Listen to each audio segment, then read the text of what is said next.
Прети си сметката. Нищо, шамарите се навираш. Хубаво търсиш, ама не намираш. На стопанката се попираш. Казах ти, тук е трудно, ще се класираш. Тук е различно, даже изражението безразлично. Търси се с нищото, нещо нетипично. Лицето бе безлично. И както стак, Коши Блогъри, аз съм Пламен и това е влог. Да. Както и да е, сега мисията...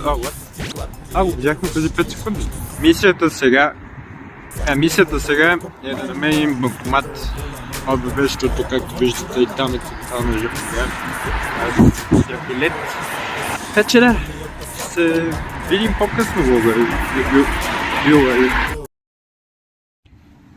Еми, зрители, оказва се, че ОББ-то не бачкам.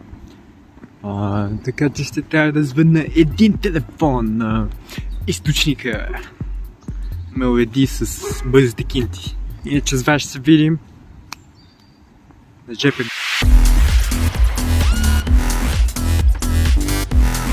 Ами добре, зрители, закупих си билета. Сега остава само да намеря автобуса и да потегляме.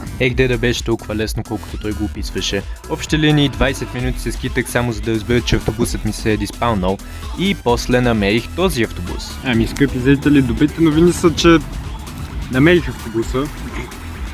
Mini hard attack in the East, ама все пак. За протокола, автобусът ми беше от 10. Честно казано, не знам как тогава не се усетих. Може би ми се е спало. Но да, не ме съдете. Както виждате, буквално няма никой. Остават точно 30 секунди, докато трябва да отпътува. Да, после като ме питат, нали, защо не обичаш да пътуваш, нали, с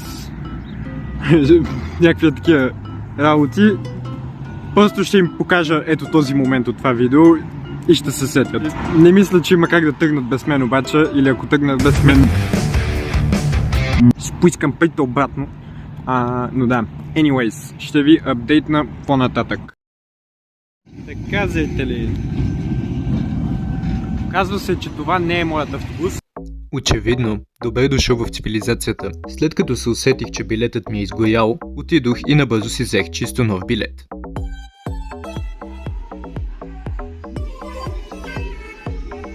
Скъпи зрители, колко съм горд да живея в България, където буквално автобусът ти не съществува и само за още 20 лева можете да го накарате да съществува след 1 час. Anyways, зрители, луката е: вземете си книжка и кола.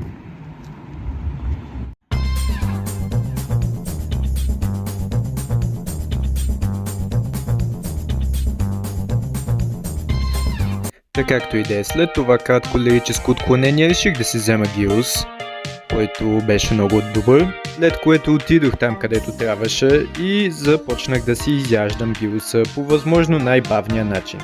Да, този футеч не е забързан. Малко след това се качихме и тук виждате как се сбукувам с мафия мястото. Уоу.